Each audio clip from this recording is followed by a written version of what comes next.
Hello and welcome to Scream Scene, the horror movie podcast where we watch every horror movie ever made in chronological order and then we rank them from best to worst. My name's Sarah. And I'm Ben. Thank you for listening to us today. Today is a very special episode in that it's not a regular episode and it's not a bonus episode. That's right. This is an appeals episode. We haven't had an appeals episode in a while, but we got an appeal in I want to say near the start of April, and we haven't had time to get to it because April turned out to be a really crazy month for us. Yes. So this appeal comes to us from Creature of the Night, Carolyn Kittredge Faustine, dope last name. She writes, "Dearest Screamers, I would like you to reconsider the placement of Dr. Jekyll and Mr. Hyde from 1931, currently ranked at number 1. I watched it over Christmas with my dad, following El Fantasma del Convento and Horror of Dracula. We were sorely disappointed. While a few scenes were beautiful and ominous, such as the final conversation between Jekyll and Emma, the repetitive and obvious visual puns and metaphors, such as the cauldron boiling over, removed our investment in scene after scene. Hyde's control over Lucy is violent and horrifying, and the terror she expresses when she approaches Jekyll is visceral, but I found little horror in his uncharismatic power. The dark, cruel magic of the abuser felt in Christopher Lee's Dracula, or even the musical Jekyll and Hyde's Hyde, is absent.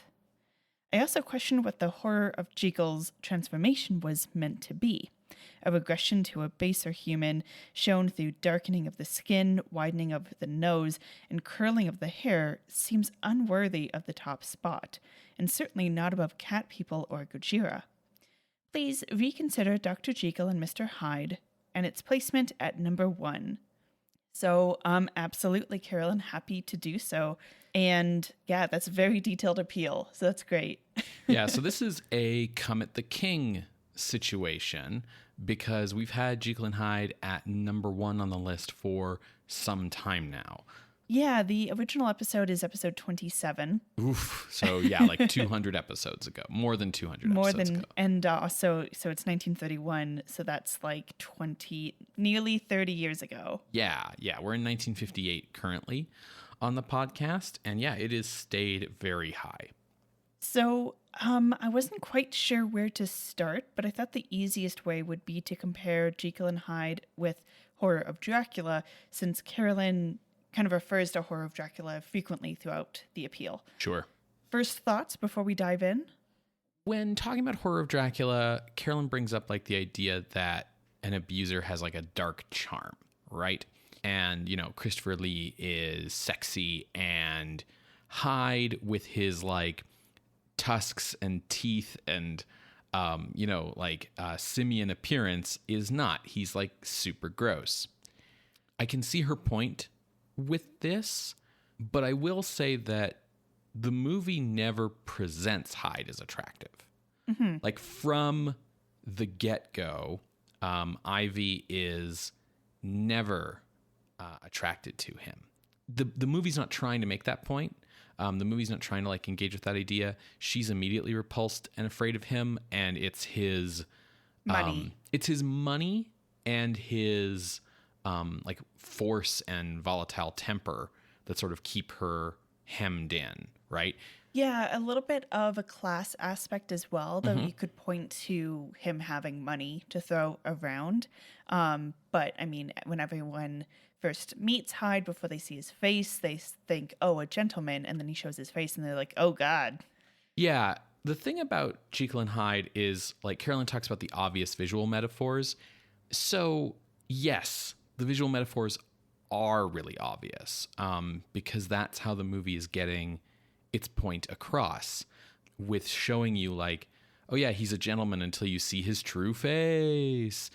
And, that's one of the things about a horror movie that a horror movie can do that a drama can't really do. Mm-hmm. In a horror movie, you're taking whatever social points you're talking about and you're kind of exaggerating them to become monstrous. Yeah, a comedy will expand those points to comedic effect, which is where you kind of see the tie with like comedy and horror. I found Carolyn's question of like, well, where's the horror here? Very interesting.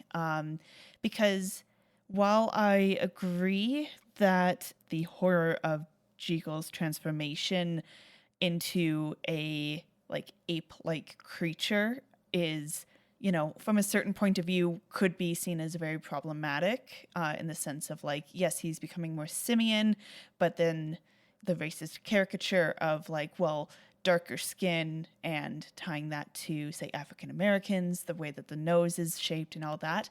So I can see where like, there's concerns there. Not that Carolyn's specifically bringing that up. I think it's what she's implying, though, and I think we need to unpack that. And there's a lot to unpack there. Yeah. Because at this point, you're talking about sort of a question of like filmmaker intent versus what you as an audience member are bringing to it. Because I think, to me at least, it's clear that the intent here is they're trying to go for a visual that suggests that Hyde's baser instincts, his more animalistic tendencies, are visually going to be represented by like a more simian appearance, playing into like an evolutionary idea that, this is the more animalistic version of man, and we're looking at things through like a evolutionary idea of, modern man who has repressed those things, looks like this versus that. And I think that's a really interesting idea or way to show that, given we're set in like Victorian times when evolution and phrenology, I think is how you pronounce it, and all of that is like leading scientific thought, right? Obviously the movie isn't made in that time, but it's an interesting idea to visually show it that way. Yeah. Now, if we want to talk about the idea of like, okay, are they saying that when he's evil, he's black? No, I do not think so. No, I don't think so either. I think that the thing is that those dots, like connecting like a ape-like appearance to like a typically African appearance, those are dots that racist society has already connected on like a broad cultural level. And I think the thing to ask yourself is the movie making that point, or are you making that point? Is that something that you are bringing to the movie?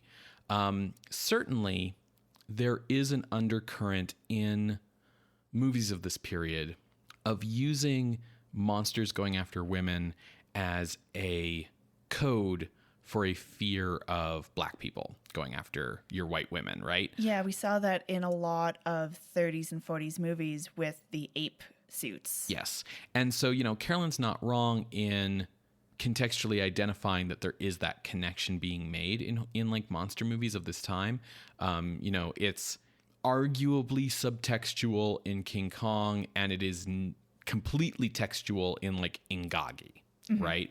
So is that what's happening here with Jekyll and Hyde? The reason I don't think so is because Jekyll and Hyde is talking about the way that like the rich and the wealthy can get away with stuff. It's talking about like, again, as you point out, everyone sees Hyde as a gentleman until they see his face, but he can still get away with all the abuses he's perpetrating because of his money. So we see Hyde become criminal, but he's criminal in the same way that like a wealthy person is criminal. Yeah, I completely agree. And I think also what's interesting to think about here is that, yes, Hyde is the villain and Ivy is absolutely a victim here. But Jekyll is also a victim here. You see it in his face when like the guilt comes to him. And yes, he's a victim of his own actions. And I'm not excusing any of that. But what I really like about the 31 film is that it manages to handle all of that complexity. And it shows that Jekyll, before he goes full Hyde, has a sexual side with Ivy, likes to flirt, whatever. When Hyde comes out, that's when things go too far, and he has so much guilt about that. Yeah. So it shows the horror in himself losing control. It shows the horror of Hyde's actions on Ivy and everyone else in the story. For sure. I also think a really key scene is the one where he's really impotent in that when Ivy comes to see JEKYLL looking for help from Hyde, like the best he can do for her is to like give her some money to try and assuage his own guilt. He doesn't actually do much to really help her. Well, he plans to never drink the potion again. Yeah, but that doesn't work out.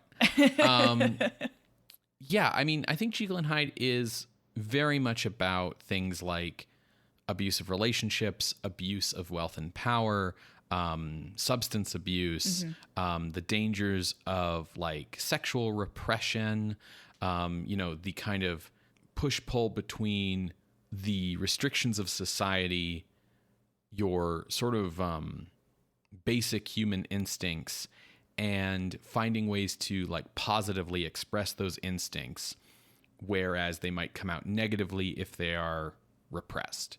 And ultimately, I think a lot of that touches again on then the ideas of like evolution and where do human beings come from, and that leads us over into that more ape-like Hyde in ways that don't explicitly touch on like race relations.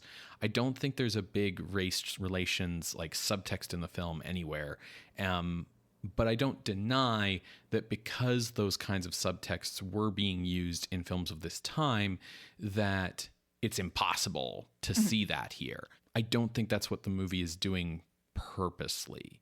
I want to kind of talk about the sexuality of Jekyll and Hyde and compare it with Horror of Dracula, because that's a major theme in Horror of Dracula. And again, Carolyn brought up Horror of Dracula quite pointedly. We've talked about, Jekyll and Hyde finding complexity in, you have sexuality, you want to repress it. There's danger in repressing it. There's also danger in letting it just go free. In Horror of Dracula, it's a very fun movie. It's very good and entertaining, and I love the approach that they took, that every woman who, after having a night with Dracula, plays it as having, the morning after having the best sex of her life. Sure. I love that approach, but it also means that it's like, well, that's kind of something like, do we want to celebrate that? Like that they're like getting some sexual freedom and getting out of sexual repression, but yet that's coming at the hands of who's supposed to be our villain. So it doesn't feel as complex as Jekyll and Hyde. A key difference here is, I think what Carolyn's bringing up that dark charm is this idea that like, if you're going to be talking about abusive relationships, typically, there's a honeymoon period where, you are actually attracted to that other person, right? There's something that draws you in, and it might even be that they're a little dangerous. There's nothing abnormal about being attracted to someone who seems like a little dangerous, maybe isn't really the best person for you. So you're saying it's okay that I have a big crush on Oliver Reed. Right, yes. Thank you very much. So I acknowledge like that's a thing. And so the thought process here is like, well, Christopher Lee is sexy and Hyde is not. He's a big monster. So the movie is like failing to represent that. The question becomes, why would anyone go with Hyde to begin with when he's like so obviously terrible?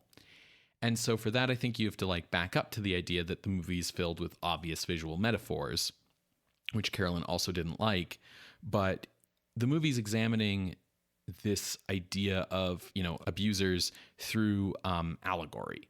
So when we talk about like, there's this charm that draws you in and then you're stuck with the abuser, we have to understand that it's JEKYLL who is the charm that draws you in. Ivy meets JEKYLL first and like wants to be with him and wants someone like him, and then gets stuck with Hyde. And Hyde knows this and like mocks Ivy about it, right? Like even though he wasn't there to the best of her knowledge, he's making references, to her meeting with JEKYLL about like, oh, come examine my leg.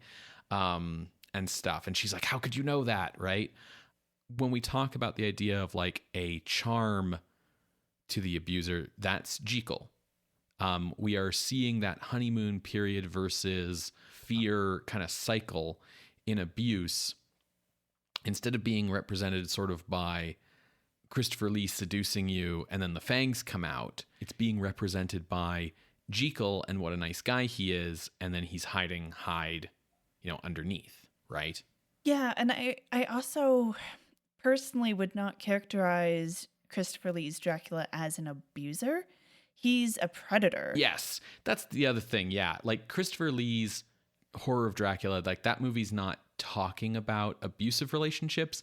Yeah, that movie's talking about sexual predators in, it's a different thing, right? Yeah, absolutely. I also wanted to kind of touch on special effects. Partly because Carolyn brought up the visual metaphors. The special effects in Jekyll and Hyde, I think, are really well done for the transformation, the fact that he gets worse every time, how rapid things kind of go. And to that end, the way that it uses the visual film language to convey these metaphors. Yeah. Horror of Dracula, very good special effects, very bloody. It's also heavily leveraging the tools at hand. It's a bit more blunt with them. I guess you could say Jekyll and Hyde is also blunt because they are pretty obvious metaphors. But there's something about it that feels less blunt than Horror of Dracula that's just like stake in the heart kind of blunt, Well, okay. The thing about Jekyll and Hyde is when you think about it contextually, you have a movie that is talking about sexual repression and these kinds of dark sexual topics. And yes, the production code hasn't been enforced yet because it's 1931. The production code still does exist, and all of those like individual censor boards all across America exist.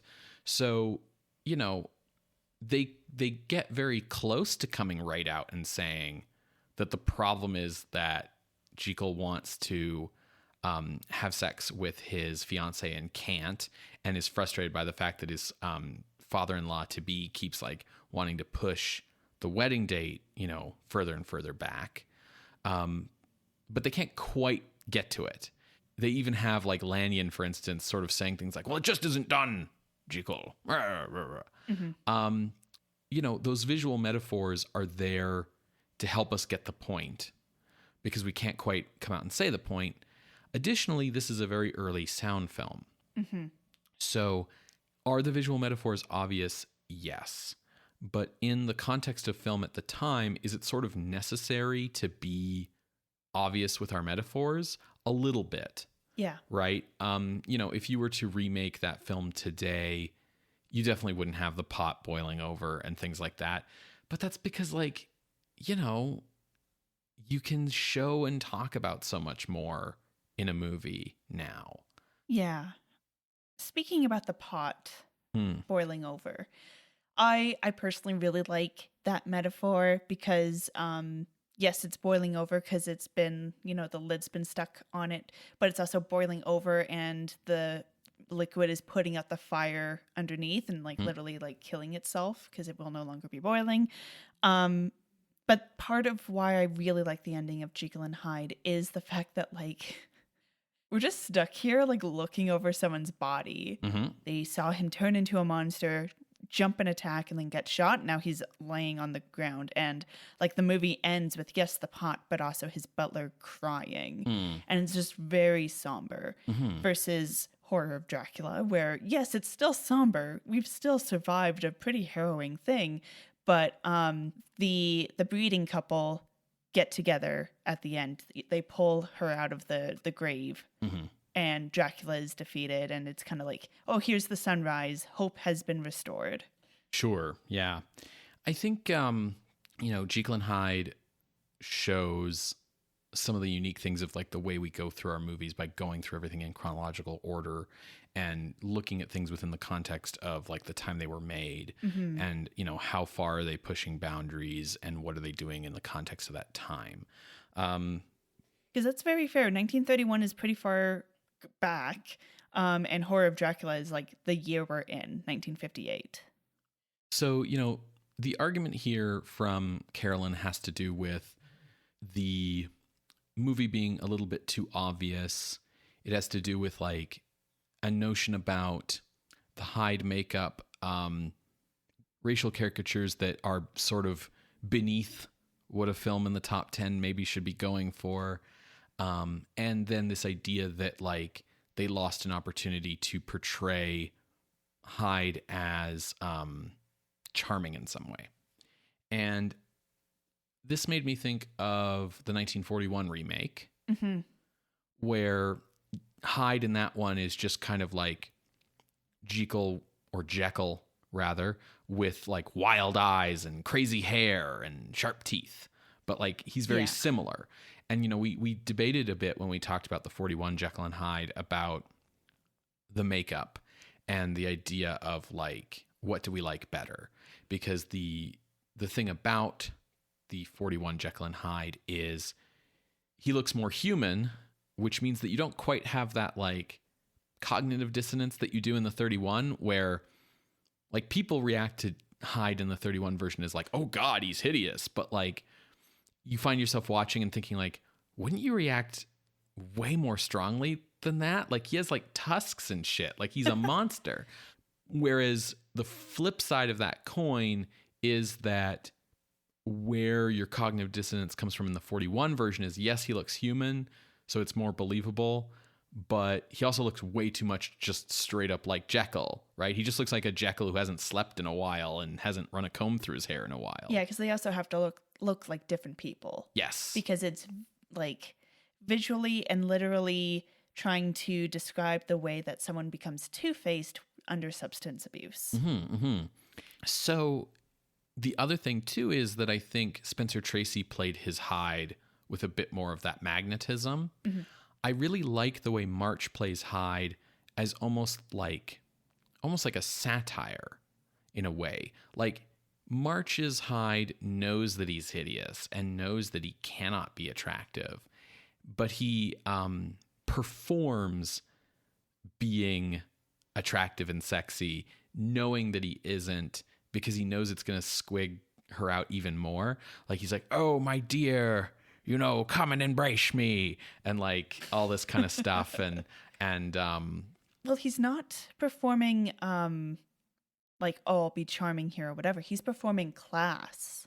Sure. Yes. Because the thing is that what Hyde is doing is mocking Jekyll. Yeah. Basically. Yeah. It's like, yes, it's about sexual repression, but it's also about him hating himself. Yes, exactly. There's a lot going on in the movie, and I think that's why it continues to rate so highly. And, Miriam Hopkins' portrayal of Ivy obviously is a big part of what keeps it so high as well, with just how effective her breakdowns. Yes, exactly. How effective those are. I mean, she milks whatever script she's given. If you've seen other films of hers, oh yeah, she's fantastic. Yeah, she's good in everything basically. To the point where she definitely overshadows Rose Hobart as Muriel. But thankfully, Frederick March is so strong as both Jekyll and Hyde that those scenes still work as well. Rose Hobart just unfortunately is stuck sort of, I think, in a mode of acting that you see a lot in the early sound period of like that mid-Atlantic accent. Yeah. But even she gets her breakdowns. So I personally am leaning towards keeping Jekyll and Hyde at number 1, even after this conversation. I think if we wanted to compare it to something that has just as much meat on its bones for having this complexity and everything, would honestly be Cat People. Yeah, Cat People has a lot of the same complexity in its addressing of sexual repression, right? Yes. They're similar in that way. And the way it handles talking about mental illness, I'll say marital relations, but what I mean is like divorce or not to get divorced, that sort of thing, and handling that really respectfully and in like an adult way. Yeah, for sure. currently Cat People's still number 2, right? Correct. And if people want to go back and listen to Cat People, that's episode 98. Horror of Dracula is episode 232. Mm-hmm. And so ultimately, like, why do we have Cat People below Jekyll and Hyde? I think it was based on the power of the films being able to show each person's horror. So in the case of Jekyll and Hyde, as we kind of already talked about, Jekyll gets to show his horror at what he's done. Ivy gets a moment of horror. Rose Hobart's character gets a moment of horror. Like everyone, there's space for everyone to be a victim here. Cat People, it's very focused on just 3 people. White bread guy whose name I don't recall at the moment. He even he's never really threatened. It's really the coworker. Yes. And Alice. Alice. And Irena has her fears, but then she also gets to show her reveling in this newfound power. Sure. And then tearing her doctor to pieces. But it's like doesn't feel as complex, I guess. I think the thing is that I think Jekyll and Hyde can be a difficult watch. I think it sort of like forces the audience to confront some things and, you know, makes you watch these really difficult, harrowing scenes. Cat People is scary. It manages to be scary, but it's not as uncomfortable. And I think it might be, you know, a little bit of time before we hit another horror movie that like kind of rubs your nose in it the way that Jekyll and Hyde does. Mm-hmm. I think that, you know, the metaphor of Jekyll and Hyde is pretty obvious in the idea of being about this fear that within you there is an irrational, animalistic side that you can't control that if you're not careful can come out, right? Yeah. It's this idea of, you know, when you get drunk and you pass out and you wake up the next morning, you're like, okay, what did I do when I was drunk? And there's a similar part of that fear with Irena in the sense of like something's inside me, but it's also like just inside her. You know, it's not as universal a fear. Irena's fears are about fears of her heritage, right? It's about, you know, is this heritage that I come from in the old world compatible with the new world life that I'm trying to lead, right? And what will you think of me when you learn about the culture I'm from? And, you know, will that drive a wedge in our relationship? Jekyll and Hyde is about this fear of the animal inside you. The way that that is sort of visually represented in Jekyll and Hyde through like these ideas of evolution and this ape-like creature are probably ones that don't hold up today, because I think the idea that the version of you that does things you don't like is less evolved or more animalistic, and that like human evolution is some sort of you know, linear march towards better, more ethical creatures, and that like unethical behavior can be, you know, blamed on like an animal side. I think that's a simplistic viewpoint that was popular at the time and in vogue at the time and doesn't hold water anymore, because I think what we've seen a lot of evidence of is that as society gets more and more complex and human beings get more and more complex, it provides more avenues for selfishness and greed than in a more simplistic society where selfishness and greed will get you killed. And so this idea that, you know, to be selfish, to be greedy, to be hateful is more animalistic and it's more advanced and evolved to be proper and whatnot. I think the dichotomy is false there. And that's something that hasn't aged well about Jekyll and Hyde, except that the movie's actually a little more complicated than that. Yeah. Because what the movie's saying is not necessarily that that animalistic side is bad. But it's that if you only live by that, that's bad. Well, it's, the idea that Hyde has been repressed. And when he first comes out, when he first turns into Hyde, he's like super joyful, actually. Like Hyde is like super happy to be out, to be free. He spends, a moment to like enjoy the rain on his forehead and, just enjoy the fresh air and stuff. Jekyll's not wrong in thinking that, there needs to be a better balance here. yes. The problem with Hyde is that he is so resentful of himself, right? It's the issue that Jekyll hates himself and he resents the repression. And so he takes that out on other people, right? I think, yes, if we were to remake this today, I don't think like the ape-like thing would really work. No, I think a better way of doing it is to make the Hyde more attractive, like make them everything that you kind of wish you were. But then that's also exacerbating like the worst parts of you. I'm pretty sure there must be a version that's done it that way. Yeah. What I do know is that no one, to the best of my knowledge, has ever done maybe some of those old 1910s short versions or whatever. But in the book, Hyde is described as smaller than Jekyll, because the idea is that like he's only part of the full person. Yeah. He's smaller and I think he's younger, and he doesn't look like a monster. He just looks like off. Like everyone's in the book's description of him is just that like there's something inhuman looking about him, but they can't really put their finger on it. But yeah, it's like when you look at yourself in like not selfie mode, but your face looks a little weird. I think the other thing about the book is that Jekyll in the book is middle-aged as opposed to a young man. The book's themes are not the same themes as the themes in the movie, quite assuredly. And we talk about that in the episode as well.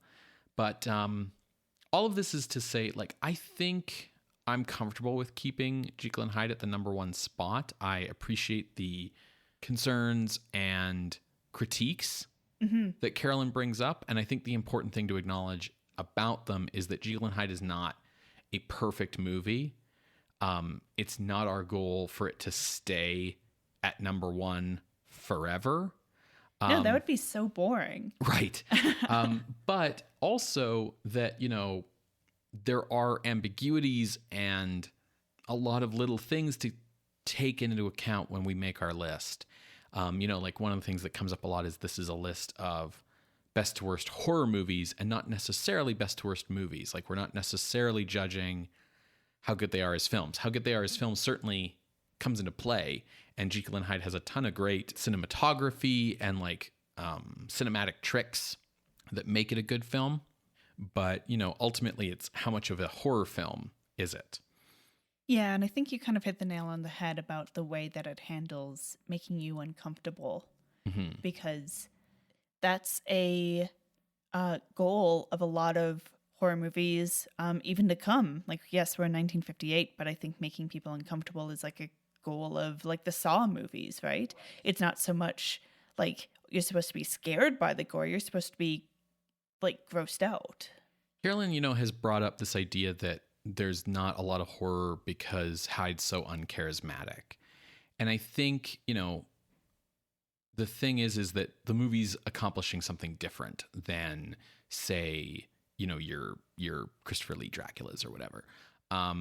If we're talking about, the charisma versus the horror underneath, I already mentioned that like Jekyll is meant to be the charismatic half here. Jekyll is the like smooth white porcelain mask, and Hyde is the ugly Phantom of the Opera face underneath, right? But I think the horror of Hyde in this movie is not about, oh, he's going to draw you in and you don't know what a bad idea that is, right? It's not picture Dorian Gray. Yeah. Where it's like, oh, he's so pretty and rich. And then it's like, but there's no soul there. That's not the horror. The horror is that she's trapped and can't get out because he's got so much more power than she does, being that he is a man, that he has money, and that he is physically strong. And so the horror that's being represented here is not the horror of, oh, he's dangerous and it's so easy to lose yourself to him.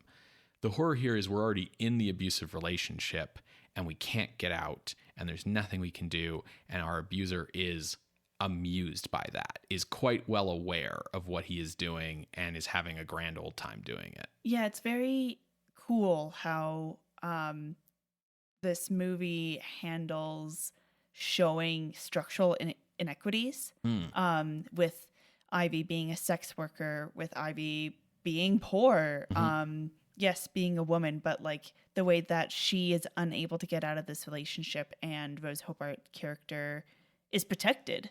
Right. Yeah. And there's a lot to this movie. Yeah. And so I think if we want to talk about what the horror of Hyde here is, it's either we're looking at it from Jekyll's perspective and the horror of Hyde is that horror of losing control, or we're looking at it from Ivy's perspective and the horror is that horror of being just like trapped with something that you can't escape and that is bad, that is harmful. She's never in love with Hyde at any point in the story. Yeah, she's there because he has money. Right. And she's willing to put up with his appearance because she has to do these things for money. Yeah, and then, it basically gets to the point where she's trapped. Yeah. And from there on, it's just a matter of time. And that's the thing is like, yeah, Hyde's shitty. He's just shitty, period. And it's also just a matter of time until the self-destructive nature leads to Jekyll's death as well. Right, exactly. And sometimes it's worth being really clear about stuff like that because, all we have to do is look at the high number of people who have, let's say, missed the point of stories like Dracula or Phantom of the Opera where like, hey, he's the bad guy. Yeah. And the number of people who are like, no, but he's the sexy one, so I can fix him.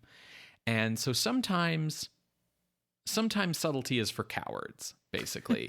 Like, is Jekyll and Hyde obvious? Yes, but sometimes there is value in being obvious because, oh boy, do I see people miss like the obvious points of things very often. Well, thank you so much, Carolyn, for sending in this appeal. We really appreciate you taking the time. We really appreciate you engaging with the films, as well as with the podcast. Like, that's super cool. But I also really love seeing people engage with these movies because sometimes it feels like people have lost touch with some of these old classics. If you would like to submit an appeal like Carolyn did, you can head to our website, screamscenepodcast.com, and appeal the ranking of any one of the films on the list that you can find there. You can also email us at screamscenepodcast@gmail.com or talk to us on Twitter @_screamscene. Scream Scene updates every Wednesday on Apple Podcasts, Google Podcasts, SoundCloud, and Spotify. If you'd like to help the show out, you can do so by leaving us a rating or a review. You can subscribe to the show on our RSS feed. You can tell people about the show on social media. And you can help us out financially by heading over to patreon.com/screamscenepodcast, where you can become a patron of the night for as little as $1 a month. We'll be back next week with our regularly scheduled Scream Scene content. What are we watching again, Ben? Next week, Sarah, we are going to be headed off to merry old England with another Jimmy Sangster monster movie. It's The Trollenberg Terror. Right. Awesome. Well, we will see you then, creatures of the night. Bye. Bye.